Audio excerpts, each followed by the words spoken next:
Hi, I'm Derrick Jensen. This is Resistance Radio on the Progressive Radio Network. My guest today is Barry Rosenberg.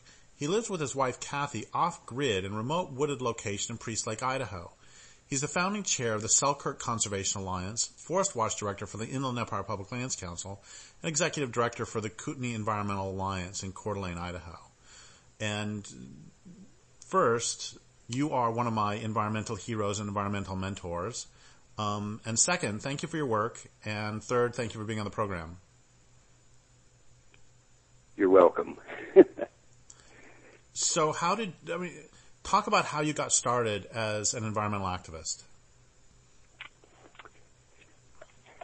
My wife and I moved into this remote area in North Idaho in the woods near Priest Lake in 1975. We just bought 40 acres of raw property and end up, back to the landers, end up developing it. In 1981, I got notified. I didn't get notified. A friend of mine who worked for the Forest Service said, they're going to log your watershed. And I said, well, I haven't heard anything about it. And he said, well, you have 1 day to make a comment and oppose it.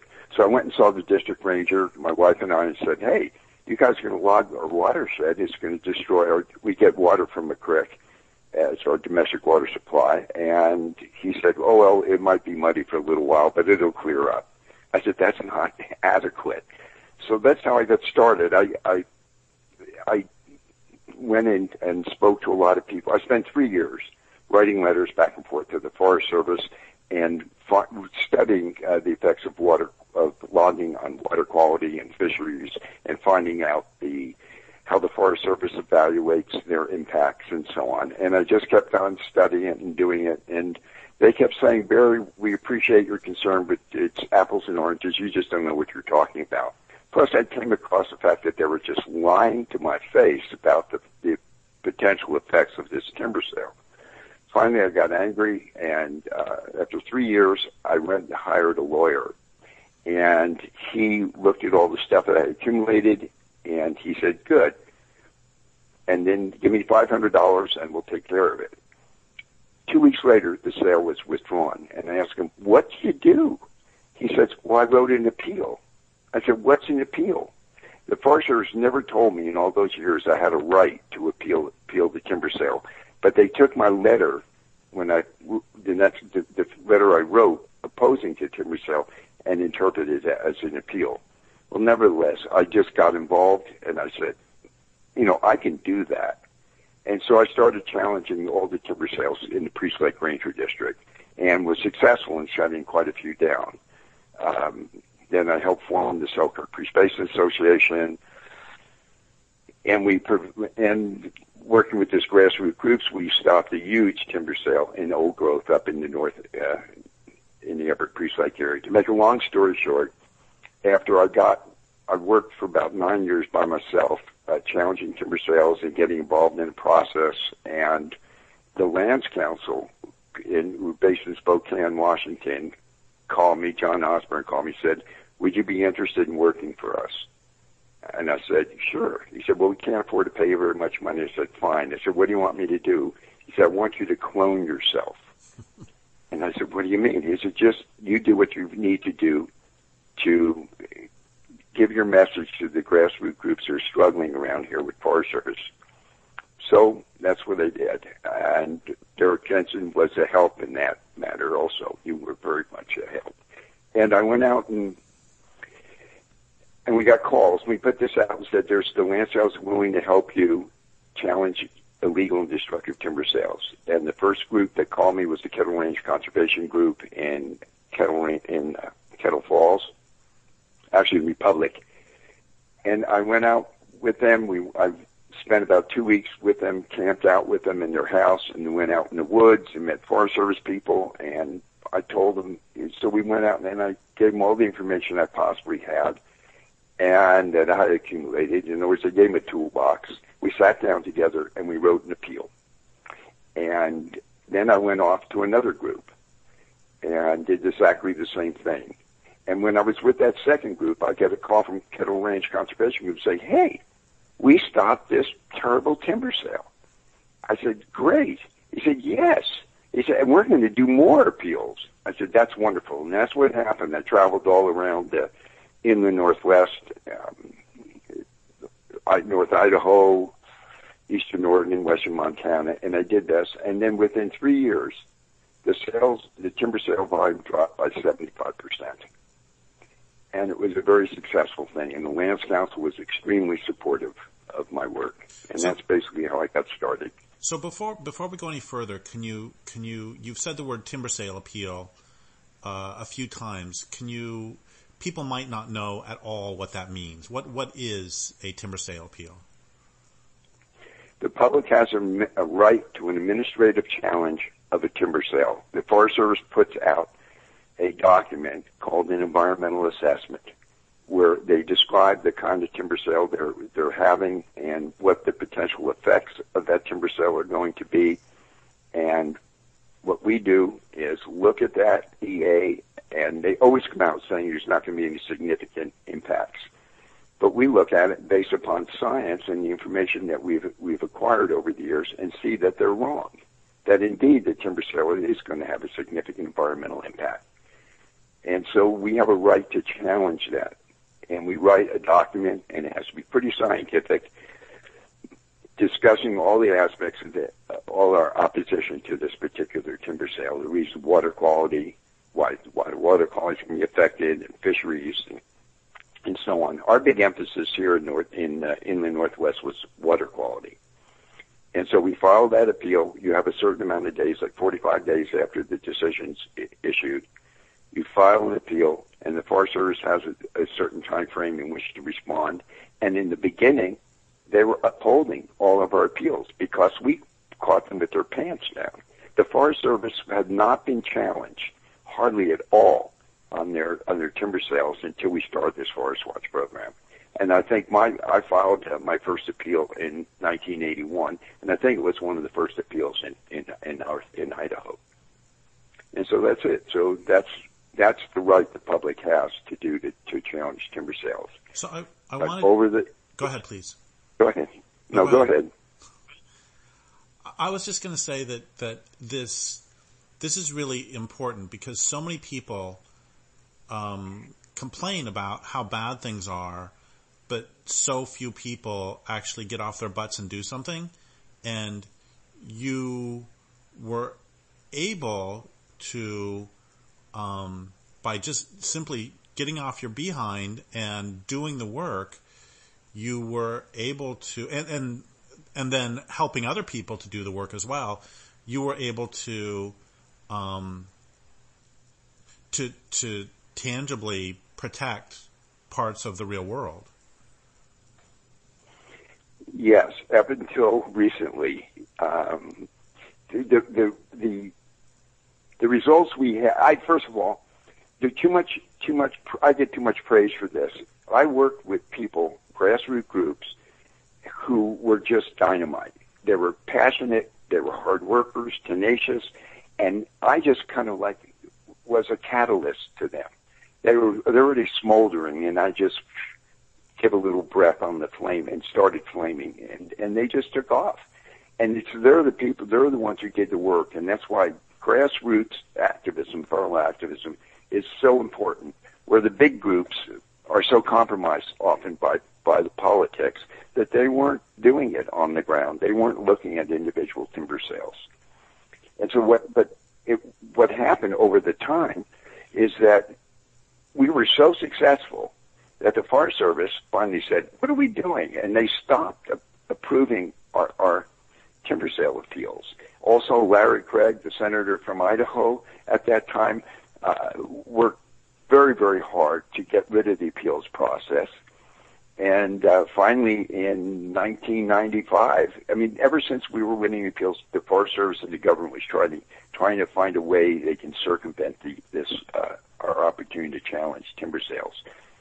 And in 1995, they put out what they call, in the rescissions bill, a salvage rider, and we called it logging without loss. It suspended all the environmental laws, and it just said that we have to log because the forest is sick, and it's ridden with disease and insects, and it's fire prone, and so what they did was take all the sales that we had successfully appealed off the shelf and said now that these are salvage timber sales.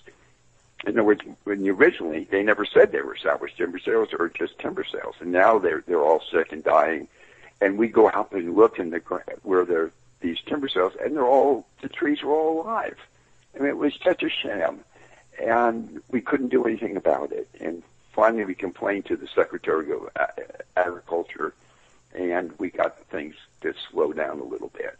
I mean, one of the greatest quotes I ever had, we took the press out into the woods on the timber sale, and they said everything was dying. We go out there, everything was green.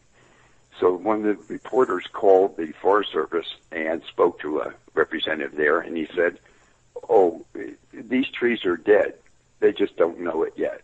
It was one of the most classic quotes I ever heard. I loved it. And so that's what happened. And then they're forcing us to go to court all the time. And you can't afford to go to court. It's very expensive. But we were winning, even in court. But the thing is, the Forest Service was getting slicker. They were taking our arguments and our insights and twisting them to make it sound like they picked it up, and now they were dealing with the problems in a very scientific and environmental manner, which they weren't. If I recall, and then go ahead. One of the biggest things of the success of the Forest Watch program, which was run by the Lands Council, by the way, is that it reduced the staff of the timber staff in many national forests. For instance, the Idaho Panhandle National Forest, which is based in Coeur d'Alene, Idaho, lost 50% of their staff because the money that comes from timber sales funds the Forest Service. And if they didn't have timber sales and they couldn't meet their timber target, they weren't getting the money. They had to reduce the staff. And that is led into another thing, which is the collaborative process.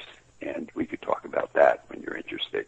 Yeah, I would like to go there in a second, but I want to step back for a second. And, you know, I have talked about you in many of my talks over the decades, and there's an example that I don't know what this proves, but it's always just blown me away that I was spending all day one day trying to tear apart an environmental assessment for a timber harvest plan, and I'd spent all day working on this thing, and I'm getting nowhere. And then you come in, and you literally open the EA to a random page. You look at one paragraph, and you say, "We got them right there. That's a violation of the National Forest Management Act." And then you go to another page. You say, "Look, we got them right there too, because this is a violation of the Endangered Species Act." And then another page. "Oh, this is 36 CFR 419." And I was one of the things and by then you'd been doing this for 10, 12 years, and one of the things that taught me is the importance of experience. And I'm guessing that when you started, you were sort of floundering around like I was, and it's just, we all have to go through that process, and then eventually you can get to the point where you could pick those things apart almost in your sleep. Yeah, but the greatest law is the National Environmental Policy Act. That's the one we got them on. That means they have to show why they're choosing a particular alternative, why that these things are not going to have an effect on the forest, whether water or fish or wildlife, and they have to go into all the details of clearly explaining why there's not going to be a significant effect. Well, they couldn't do it. And they were so vulnerable in that respect, and that's how we won all our appeals. They did not follow the National Environmental Policy Act. And the way I learned how to do it was when this thing first happened, I just went to the Forest Service specialists and talked to them and said, and they were more than happy to share their knowledge about fisheries and water quality. And plus, we had a couple of really very sympathetic hydrologists working for the Panhandle, who eventually one of them was asked to resign, and the other one they moved the other one out. But they gave me all this information. That's where I accumulated all this information. It was not easy, but it was very, very, very available. And these people in the forest were more than happy to help me, even though they they finally realized I was using the information to stop timber sales, which they didn't like. Before we go into collaboration, go ahead, please. Go ahead. Okay, so that's then what happened is because they reduced the staff by so much that they couldn't meet each national forest has a timber target, and this timber target, they give you how many trees they have to log in a year in order to get their budget. Congress assigns this number. And they couldn't make their timber targets, so it was a consequence. They're losing their staff. And what happened is led into what they call the collaborative process. And groups like the Lands Council they were the leader in stopping illegal and destructive timber sales, sat down with the Forest Service and the timber industry and other special interests who were benefited by logging or extraction methods of Forest Service. And they said, well, we're tired of appealing timber sales and challenging. Maybe we can work together with you. And so they started, I think the Lands Council was one of the first groups who started up in the Colville National Forest. And they came out and said, well, we're going to change the way logging is going to be done. We're going to log just in the wild-urban interface. That's an area that could be around urban areas that could be most affected by fire. And we're working with Vaughan Brothers Lumber Company, and all they're interested in is small diameter trees. And that's what they said is going to happen. But it didn't happen. These timber sales started going bigger and bigger and bigger, and they're major timber sales. They were signing off on all these things, and there was no monitoring. In other words, the Forest Service are making claims that we're going to do this timber sale. It's going to improve forest health. It's going to make everything so much better, and yet they never evaluated the effects of the timber sale. And so then the Forest Service began in the 90s, even in the 90s, started talking about forest health. And they said forests were sick, they're going to burn, we need a logging to save them. It's like destroy the village to save it. And they used the same prescription that they used in the first place to make the forest sick, and that's chainsaw medicine. And that's trashed our forests, and they always used the same claim to virtue, which I got from you. The phrase claim to virtue is we're going to restore it, make it healthy, and so on. And they kept repeating this message that the forest is sick and it's going to burn. They fan the flames of fear, and people respond to fear. And we've had a lot of forest fires, but the problem is the logging doesn't do anything to stop them, and there's no outbreaks, severe outbreaks of insects and disease. It was just a sham, but they keep repeating it over and over and over again, and people buy into it. And it's just like I remember reading a book that was called "Toxic Sludge is Good for You." It's about the advertising industry. You repeat something enough, people are going to believe it. And even progressive politicians, Democratic politicians, fell for it and support this collaborative effort. And because it was collaborative, it kind of legitimized the situation. You say, oh, look, we have environmentalists working with the industry and Forest Service, and everybody's hunky-dory, and they're putting out wonderful timber sales. And it was just a sham. And quite frankly, I don't know why that the Lands Council was once the leader in protecting the forest has now become its biggest enemy. Well, this is a process that we see quite often, where a group will start off really good and then get captured by those who will who end up de facto serving industry. Can you talk about how that process took place in this specific case, with an eye to how somebody working in the forests in Appalachia or forests in Maine can try to protect their group from undergoing the same sort of transition? How did it happen is the question. I think the Lands Council started it in the Colville National Forest I mentioned. And I followed 3 timber sales that were collaboratively supported. And it was not just the Lands Council. It's the Kettle Range Conservation Group, the group that I first worked with way back in 1990, Conservation Northwest, and the Lands Council on the Colville National Forest. And one of the biggest things they did, one of the most dramatic things, is they approved what they call the A to Z timber sale, which gave the timber sale to a member of the collaborative group, Vaughan Brothers Lumber Company, who paid $1 million in a no competitive bid, and they took over the work of the Forest Service. They did everything. This led to the privatization of national forests. They did the environmental assessment. They decide where they're going to log, how much are they going to log, and so on. They did everything. The burning decides where the roads are going to be, and it turned out to be a huge timber sale. They built 50 miles of new road in this area in the Colville National Forest in a very damaged stream system, and they're going to say everything is going to be better. It was a horrible, horrible situation. And it turned out to be 136 million board feet, which most people don't understand what that is, but it took about over 27,000 logging trucks for this one timber sale.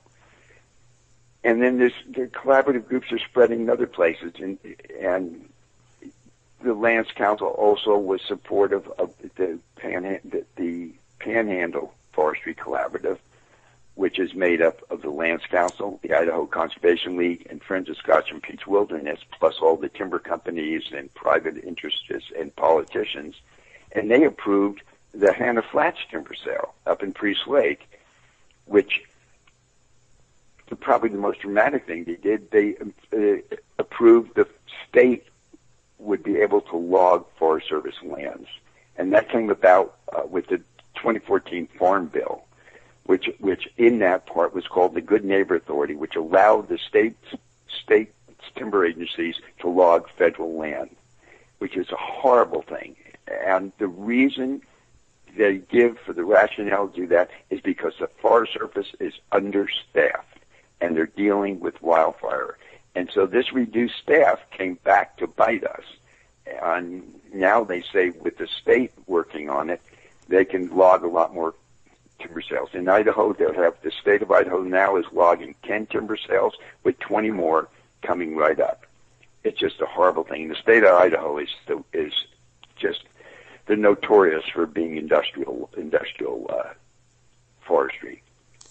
And then I think I'm giving these specific examples because they're so dramatic. The Lands Council is definitely the leader in the collaborative program.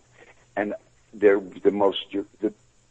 perhaps the other giant sale they did was called the Bottom Timber Sale, Bottom Canyon, in the North Fork of the Coeur d'Alene River District. And it is a hammer thing. And what happens,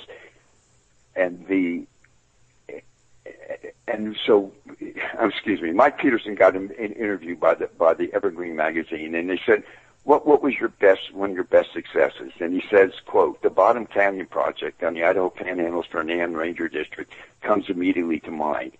The Forest Service has developed the initial plan, which we who make up the Idaho Panhandle Collaborative all thought was too small. So we asked if we could take a crack at revising it, and they said yes. We took it from 1,200 to 2,400 acres and from 7 million board feet to 30 million board feet. Well, it actually turned out to be 27 million board feet. And he knows better because when you clear cut and cut all those drainages have been heavily cut over already, he says they're very resilient. There's no problem. And with these drains, they're not resilient. And so they're sitting above Lake Coeur d'Alene, the Coeur d'Alene River. You clear cut them in the midwinter rain on snow events because of all these openings, flush the toxic metals into the Coeur d'Alene River and eventually into Lake Coeur d'Alene. It's because In the Silver Valley, there's an area of Bunker Hill Mine. All these mining companies that over the last 100 years have been producing lead and silver and so on, and the byproducts are toxic metals. And as a result, they contaminated the whole floodplain of the Coeur d'Alene River. So when you clear cut all these areas up in Little North Fork, this flushes you get much more water coming down off of this than would normally if you hadn't logged it, and it flushes these heavy metals into the river and into Lake Coeur d'Alene. 1 year in 1997, 1 million pounds of lead went into Lake Coeur d'Alene in one day. So, I mean, you're not only, these groups are not only just destroying the forest, they're actually endangering people's health. So let's be really clear about what we're saying, that circa 1989, 1990, the Lands Council, which was called the Inland Empire Public Lands Council at that point, but the same organization, was one of the leaders in protecting the forests of North Idaho, Eastern Washington, Western Montana. And now that same organization is working to make quadruple, basically, the size of timber sales and to make it so that logging companies are able to write their own timber sales on public lands. So that's basically what has happened, correct? Well, that happened in one instance on the Colville National Forest, the privatization. And the Forest Service says, well, we're going to oversee the whole project. Yes. And as far as making timber sales bigger, yes, they are. There was a sale in the Hannah Flat sale I mentioned, falls under this Farm Bill, which is an extremely important aspect of the problem today. The Farm Bill allows you to log 3,000 acres without doing a very detailed environmental assessment and prohibits people from appealing or challenging those timber sales, except in court. And it limits us to 3,000 acres. This one timber sale, the Hannah Flats up in Priest Lake, was 2,200 acres, and the Lands Council says, hey, you can log up to 3,000 acres. Why don't you do that? And then also, there's a lot of old growth in there that doesn't quite meet the old growth definition. So therefore, why don't you log this old growth? I mean, it boggles my mind, because Mike Peterson, who worked for me when I was doing the Forest Watch, when I was Forest Watch director, and worked very hard at preventing timber sales, turned around, and when I left, he became executive director of the Lands Council, and then he became one of the leading collaborators. So I don't know. So this again, I mean, the part of the point here is that this is a process that we see quite often. And you mentioned Conservation Northwest, and they're actually pretty notorious for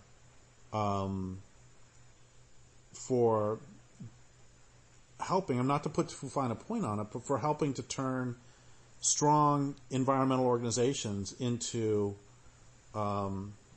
frankly anti-environmental pro-logging organizations. And I know I have a friend who has worked for decades with various forest defense organizations in Oregon, and what he has found is that when Conservation Northwest is really good at raising money, and when they've been able to get someone on the board of these organizations and then to help raise money for these organizations, they have the organizations, many of them have gone from being zero cut, having a position of zero cut on national forests, to actually promoting old growth logging. So this is a process that we have seen, and I'm gonna mention a phrase here that listeners may not have heard of, but there was the old Quincy Library Board collaboration back in the 90s was sort of a model for this, where there's a California group that they found a select group of, quote, environmentalists, end quote, who were willing to collaborate with timber industry and come up with a plan that then became a big propaganda coup for the timber industry, because they were able to say, look, these logging sites are so great, this logging is so safe that even environmentalists are signing on. And of course the environmentalists who didn't sign on were pretty much ignored. So one of the things I'm trying to get at with this is this is a process that a process by which the timber industry and capitalism in general is able to routinely capture organizations that are great and turn them into anti-environmental organizations. Yeah, and you know what? It's not just the little grassroots groups that are involved. We got the Wilderness Society, the Nature Conservancy, National Wildlife Federation. I mean, all these national groups have bought into this also. And there is a financial aspect to this. And it's called, let me see if I can,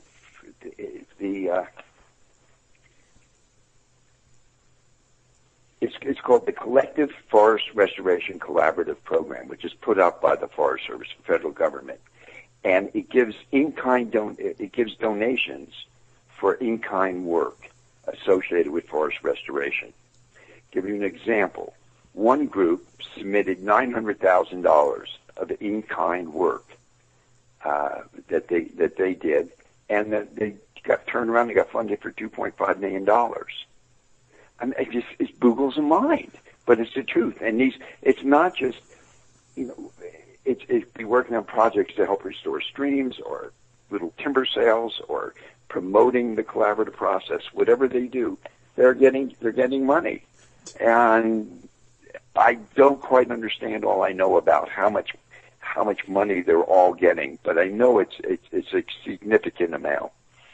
And so that could possibly be one of the justifications or one of the reasons you're doing it, because when we were so successful, and when I say we, I mean environmental groups throughout the country in challenging Forest Service timber sales, and we got a lot of support from foundations, and they were supporting forest-wise programs all over the country, and we're doing good work. And then all of a sudden, the funding dried up, and so these groups who were be able to support a forest-wise program no longer could do that, and it's turned into be then the Pew Trust gave a lot of money supporting collaboration in the beginning. I know they gave it to the Idaho Conservation League. And what it is, it's turned in right now, the result of all this is turned into the worst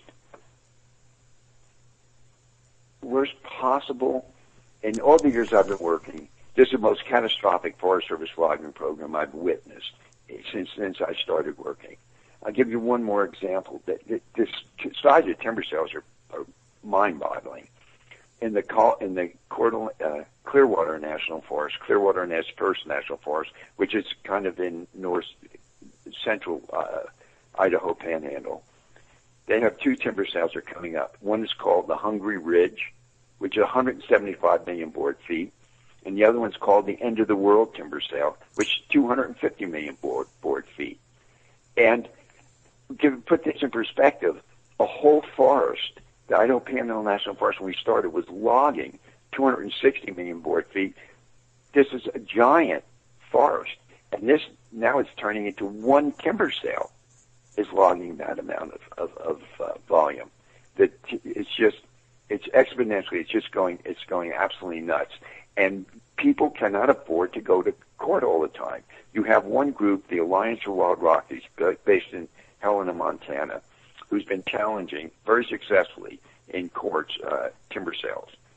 But then you have, when I was working for the Kootenai Environmental Alliance, I couldn't afford, we didn't have any money to challenge timber sales. There's only one conservation group that I know of in Idaho that is actually really going after challenging timber sales, and that's Friends of the Clearwater, and they're working in the Clearwater Nez Perce National Forest.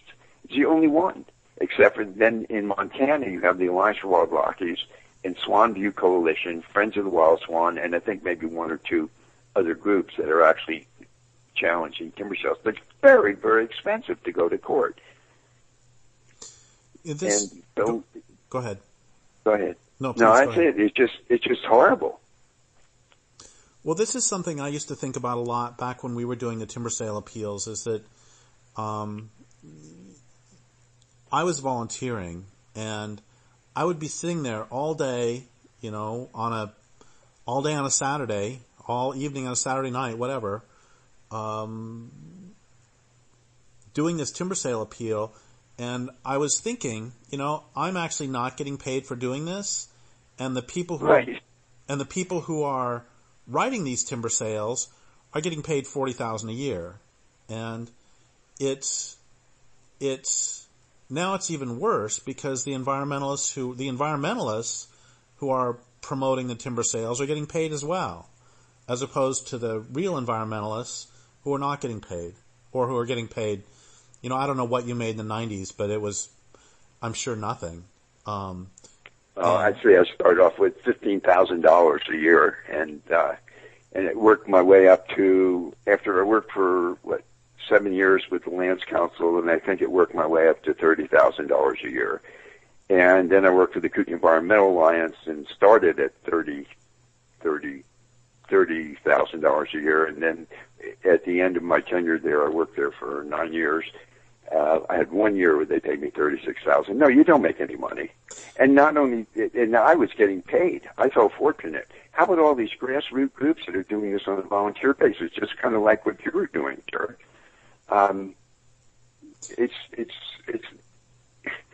It's nuts, and I think that's driving. I think the financial situation is really driving it. Plus, we've got a president of the United States now, and who is, I'm sure, his subordinates is Secretary of Agriculture and the people who run head of the Forest Service now are under the gun to put out all these timber sales. And so we have one. Go ahead. Let me just say one more thing that they're not considering. Besides, the environmental assessments are just as bad as they ever were. Only they're like hundreds of pages more than they ever were. They're thicker, and they're just bad. And one thing that they don't consider, which is really interesting, is climate change. And they say the amount of logging going on in the National Forest land is so insignificant compared to all the carbon emissions in the world that they don't even really have to consider it, and they don't. And another thing that really bugs me, which is crap, by the way. That's all completely crap. Deforestation is one of the primary sources of greenhouse gases around the world. It's a huge source of. I mean, it's not more than 50% or anything like that, but it is a significant source. Deforestation worldwide is a significant source of greenhouse gases. Right. And they consider it significant. They never consider the cumulative effects of anything. What's happening here added to what's happening there. What they're doing is not considered cumulative effects. And what really bugs me is the fact that how much do you hear on the national news about forests? I listen to NPR all the time and other shows. They never talk about forests. I mean, really, they never do in relation to climate change. And we need to, that's one of the problems is that our forest issue is really being buried under all this other junk, the big elephant in the room and all the other things that are going on. You just don't hear about it, and we need to do something about it. The old methods of appealing timber sales or challenging timber sales and going to court, we've been doing it for years and years and years, and is it working? Well, it was working, but it can't be sustained in light of the change of the laws and so on. So we need to figure something else out. So I'm going to ask you about figuring something else out in a moment. There are a few things I want to mention. One of them is the timber sale names have always just killed me. It's like a lot of these timber sale planners know what they're doing. The end of the world timber sale, are you kidding? Or the A to Z timber sale, that's exactly what they do. I love that one. Right. And okay, so that's the first thing. Second thing is that, I want to mention something that happened when I was working on a timber sale. This is 20 some years ago, that just was a moment for me when something happened. That I'm reading an environmental assessment. I'm saying this just because most of the people listening to this have never looked at an environmental assessment. And I just want to give an example of how completely, frustrating it is to read these things. That I remember one page, they said, we have a graph on page 76, whatever, and on page 120, they said we're reproducing the graph from page 76 for your convenience, but it's the same graph, and they were using the graph to show a different point, and they cheated and changed the graph to show the different point. So when they said we're reproducing the same graph, it was a different graph. And I remember looking at that and literally getting up, walking outside, and yelling. I was like, because my mind couldn't take it. And so all they're doing with a lot of these environmental assessments is just writing a bunch of crap, just hundreds of pages of crap to rationalize what they want to do anyway. Oh, I'm going to ask you a question here. Out of all the timber sale documents you ever saw, they're required by law to include the option where they will do zero cutting, right? Yeah, they're going to, when they could choose, when you have an environmental assessment, they put out alternatives, and one is no action alternative. And how many timber sales ever put out chose the no action alternative? None. How? Because don't you understand, the whole thing is with the decisions are already made. When they decide to do a timber sale, they already know how much logging and everything is going to be done, and yet they go through this process of scoping, announce that we're going to do a timber sale. We want your input. Then they put out a draft, and we want your input on that, and they just ignore what you say. I mean, they say they want people's comments and input. They might make a minuscule change of a timber sale because if you caught them making a big mistake. But other than that, they just don't care. They don't respond to people's comments, and that's what the NEPA process is about. It's a joke. One of the things that you see in all the timber sales is that here's all the wonderful reasons why we're going to log this. We're going to improve the watersheds. We're going to do this. We're going to do that, even though they're not scientifically credible at all. Yet they never in the documents put in opposing point of view. They never put credible scientists, very notable scientists, in there saying, well, if you cut and thin areas to reduce the risk of fire, you're not going to reduce the fire. There's a chance you're actually going to increase the risk of fire. But they never would put that in there. And so it's so one-sided, and it's been like that ever since I started reading environmental assessments. It's they're always pushing their case by never allowing anybody else who's credible in the document to say, no, this might not work.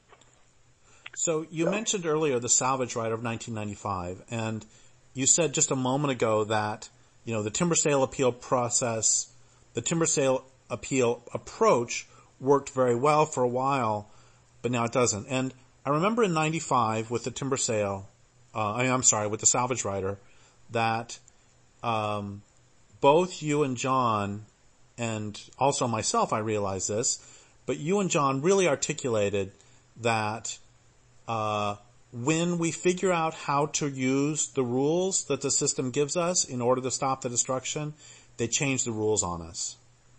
Exactly. And in some ways, what's happening now? Go ahead. Well, I'll just say that they're changing rules just like Congress just passed this farm bill in 2014, which now means that they can put out categorical exclusions for timber sales under 3,000 board feet as long as it's a collaborative timber sale. as long as it mentions fire, insects, disease, and there's a restoration timber sale, they can get away with that. And they get away without putting any detailed environmental assessment. They don't even have to do them anymore. They just have to do this, and they put these things out, and you can't even comment on them. So it's absurd, and you can't challenge the timber sale except in litigation. So things are changing dramatically, and they want to increase that to make it 6,000 acre minimum. Go ahead. So what do you want those? We have a couple 3 minutes left, and what do you want those people? What do you want people to do who care about forests? How can we reproduce your early success? And by your, I mean your and everybody else's. What can we do now that they've changed the rules? How do we change to stop the destruction? Do we have a minute? I want to read you a quote. Please. Okay, that was produced in the Spokesman Review. I've always wanted to make sure I got this in today. Remember in 1993, the Spokesman Review did a 3-part series called Our Failing Forest? Yeah. Do you remember that? Yep, I do. And I just have to say, the timber industry responded with a full-paged ad showing a stump with the quote, "They axed the facts." The stupidest ad I've ever seen in my life. Anyway, go ahead. All right, and I'll read this real quickly. And there was an editorial in the Spokesman Review, which is normally a very conservative newspaper, but they really tore the Forest Service apart. But then it said, the U.S. Forest Service, which he, and they're referring Gifford Pinchot, founded, has degenerated into a tool for the logging industry. Over the years, powerful senators and congressmen browbeat local forest managers into swallowing conscience and regurgitating logs. The logging companies appreciated the profits. The county governments appreciated their cut of the timber sale revenue. Constituents appreciated the jobs. The politicians appreciated big timber's contributions. What a system. What a mess. This was in November of 1993. And now we can add to that the collaborators. And one of the definitions of collaboration is collaborating with the enemy. And that's what's happening. So in other words, you not only have county government, timber industry, Forest Service, politicians, now you have environmental groups being part of this thing, and it's exactly the same. It's just the same thing that's happening from 1993. It's happening today. And what do we do? I tell you, I don't know, but when I look back at the Cove Mallard timber sales, which were in the biggest wilderness in the United States, the Forest Service, it's in central Idaho, and the Forest Service wanted to log the hell out of it. And then their group called the Cove Mallard Coalition entered that area and made it impossible for the Forest Service to log there. They didn't spike trees. They didn't put sugar and gas tanks. They just built these elaborate things that would prevent. They'd like tie themselves to a catapult, and if anybody tried to interfere, it would throw the person away, And so it kept the Forest Service from entering it. They did a little bit, and then they couldn't enter it because it was just a monumental, classic direct action. And I think that's what we need today. I think not to do things illegally, but to occupy situations that we really care about. I mean, this has happened with the Women's March. I mean, this happens with Black Lives Matter, and it's getting a lot of publicity. We need to do the same thing for the Forest Service. We need to tie ourselves to trees and say to hell with it. I know we did that a long time ago, but we need to get this thing back into the eyes of the public. The public has no idea what's going on. I mean, they have no idea that our forests are just being decimated under this BS claim to virtue that we can destroy the forest to save it, just like in Vietnam. It ain't going to happen, Jack. Well, thank you so much, Barry. Thank you for the interview today, and thank you for all of your decades of work, and thank you for teaching me how to be an activist. And I would like to thank listeners for listening. My guest today has been Barry Rosenberg. This is Derrick Jensen for Resistance Radio on the Progressive Radio Network.